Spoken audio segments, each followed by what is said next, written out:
Hi, everybody. It's Jules, Miss Mindful. Hope you're all doing well. Hope you had a great holiday. And today I want to talk about moving into 2021. For me, I've spent probably the last month in a lot of contemplation and planning and decision making and priorities and um, a lot. I've probably had a lot of thoughts about the whole COVID and pandemic thing, just as much as the rest of you.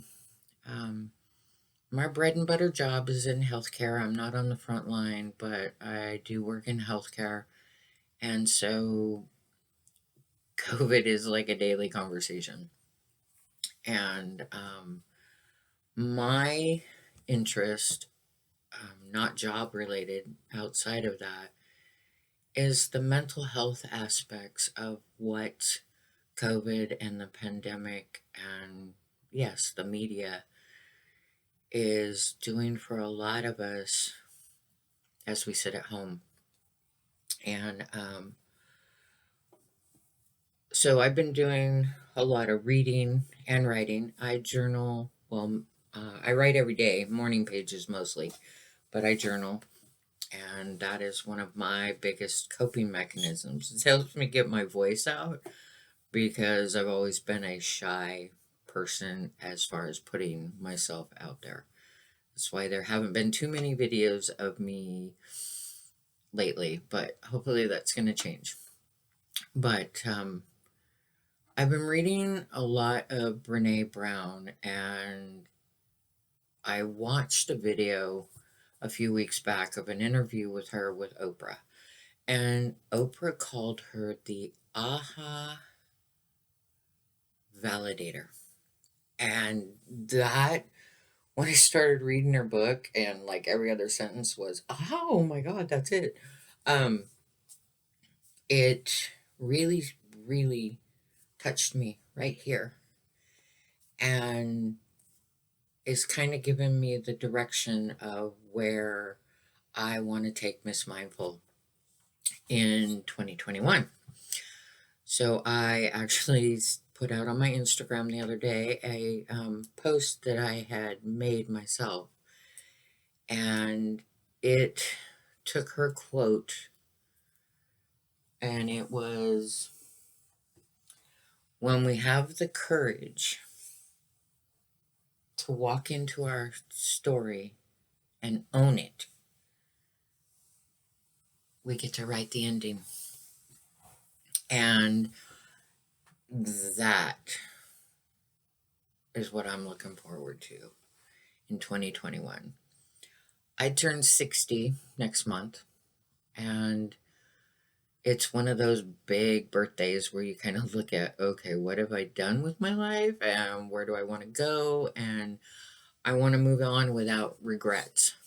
And so that's been the basis of a lot of my writing. But one of the things, well, more than one of the things, Brene talks a lot in her book about all of us want connection, and also all of us have shame. And she describes shame as the not enough emotion. And I don't know of anybody that hasn't ever felt they were not enough at some point.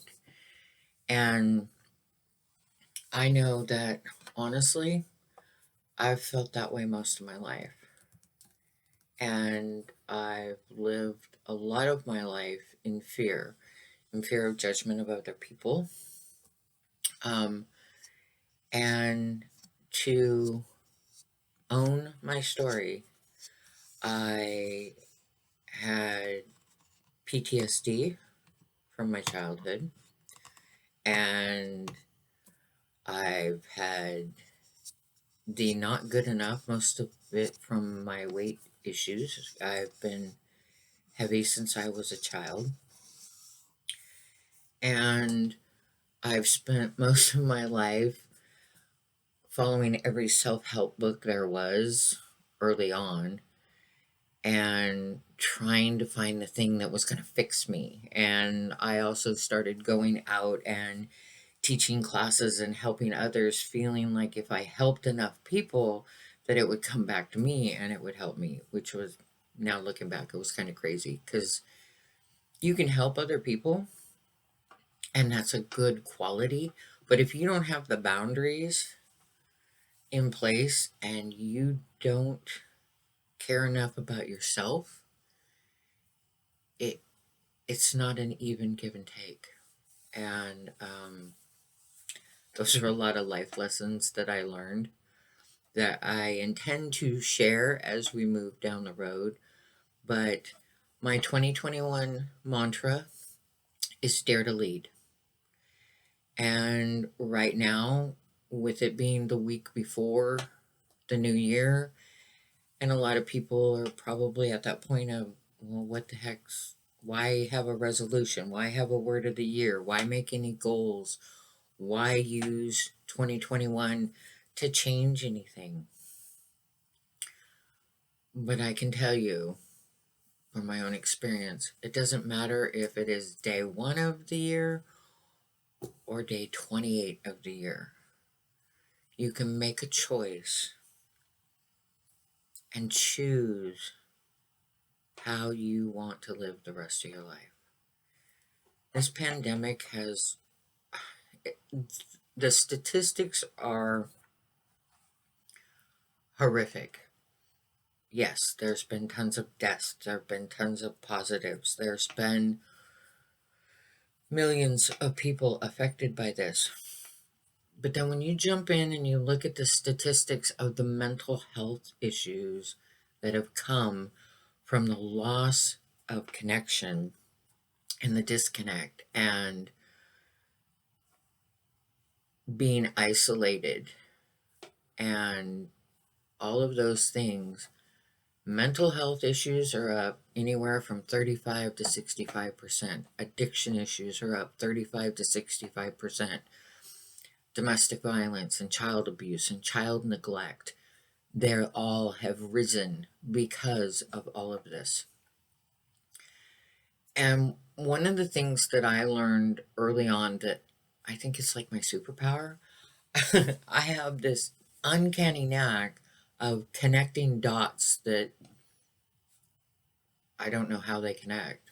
But as I was reading Brene Brown, and I study the tarot cards and I listen to readings and I study the law of attraction and I'm very devoted to my mindfulness.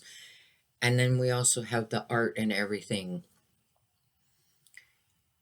And my tagline is empowering the mind and the muse. And if we can move forward in 2021 and use our creativity, use our voice, and work on the shame factor and maybe switch it just a little bit to guilt instead of shame. The difference in those is shame is the I'm not enough emotion, while guilt is I didn't do enough. There's a big difference there. Because I can tell you, you are enough. Everyone has a chance to make that change and move forward and do what's best. And I can tell you a lot of how I got here and all the different things that have happened to me. But that's my story and I own it. But everybody's story is different. And how you move out of that shame factor or move into creating the life that you want, for me, the best thing I ever did was step into the law of attraction and the mindfulness. Because I've seen that the daily mindful practices of being aware of those thoughts, acknowledging when I'm talking bad to myself, staying in the present moment, staying out of the memories of the past, and staying out of the future thinking of the what ifs. That's the main one. Well, what if this happens or what if that happens? I know today that if that happens, I can handle it. The biggest part, and I've said this before, is the non judgment of whether it's good or bad. But the non judgment comes from self compassion. If you look at the word compassion, the calm means together or connected. Sorry, I had to look at my notes. Connected or together or that with. So you're doing it with passion. And when you can show yourself that compassion and self kindness first, that can take you to the place of being kind and compassionate with others. It can help you move beyond any PTSD, any traumas, any depression, anxiety, addictions, bullying, all of those things. When you can sit and move through the hurt feelings and be kind to yourself instead of perpetuating them with negative self talk. And one of the biggest not enoughs for me has always been my weight. For years, it was going to be, oh, I'm going to exercise, oh, I'm going to diet. But I found that mindful eating is really what has helped me. I mean, if you're in the law of attraction realm, if you go on a diet, you're restricting yourself, you're constantly counting calories and thinking about food and thinking about, oh, I've got to do this, I've got to do that. That's what you're bringing into you. So the mindful eating helped me a lot a few years back. I was actually when I went to get help for binge eating because I've been a binge eater since I was a kid, and it had gotten out of control. And what was discovered was that the binge eating was actually a symptom of the PTSD that I had. So I did a lot of work with that, and that started me looking into meditation and yoga and all of those different things. And the sorry, my mind went blank there for a second. In doing those mindful practices, I found that meditation actually would trigger a lot of those not enough thoughts. And so I had to find things that were shorter. That's where the mindfulness and the mindful minutes came in for me. They were distractions. And then as I dug further into it, is like Dr. Joe Dispenza and Dr. Vanderkolk, who does a lot of stuff with trauma. It affects your central nervous system. And so your body retains memories. And that's why certain foods during the holidays can trigger memories or those types of things. What my trigger has been is most people thought it was an excuse or that. But when my heart rate gets to a certain point, or I am in certain places, it triggers my body to take me almost into a panic attack. And so I have started looking into doing more mudras and more dancing and qigong. Just starting looking into some of those things. And my writing has always helped. And the other thing that a lot of people don't know about me is that I have published some books on Amazon, and they're all about mindfulness. And it was really about mindfulness before I got there. Um, this mindfulness journey about define yourself. This is self compassion, extending compassion to oneself in instances of perceived inadequacy, failure, or general suffering. Self compassion is composed of three main components: self kindness, common humanity, and mindfulness. And then it has pages. There's 30 different words that start with self in this journal. And to be completely honest with you, that was prompted by something I did with one of my children when they were a teenager, as I wanted them to look up the words that started with self. And I think it was more for me than them now, but it worked. Um, I always get creative when I'm stressed. When a loved one was going through cancer treatment, and I would sit in the chemo room with them and try and occupy myself, but I noticed that any of the coloring books or journals or anything that I took were too big. So I created Color Your Ribbon. And I did all the drawings in it, and it's just a little mini coloring book. And most of those I just would take to the cancer center and give and leave with a box of pencils for the patients to have something to do. My very first book under a pseudonym was Click Three Times Beyond the Flying Monkeys. And that was my interpretation of the 12 steps and how the scenes and characters in The Wizard of Oz helped me with my recovery through that. And this is one of just the journals that I created, Be Mindful. And it used to be just blank pages. And then these are the two that I created last year. And I'm actually going to be doing this and sharing it with you guys. I have my mindful eating journal.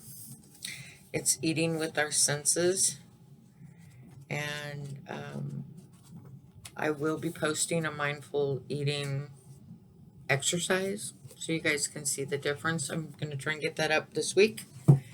And then I also have mindful movement and activity tracker so you can track your movements and get you more in touch with who you are. I'm an artist. I like to draw and I like to create. So what I've been doing more of lately is using some softwares. That's why you guys get to see the doodly videos on my channel.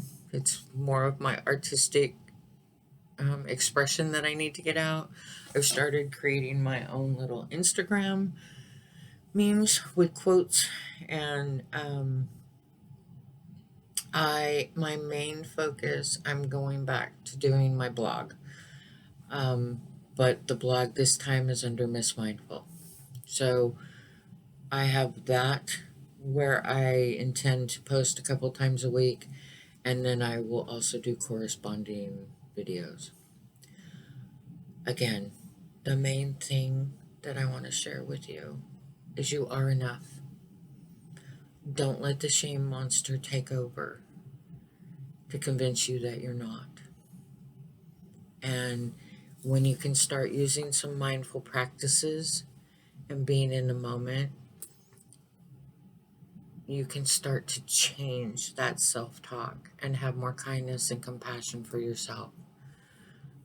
I intend to post a lot of exercises and things that I've done in my workshops. Those will mainly be on my blog, but I'll let you guys know here. So as you move into 2021, think about what your mantra can be and some type of small goal that you can set for yourself that you could practice for at least 5 minutes every day. Let me know what you think. Love and light. Namaste. You are enough.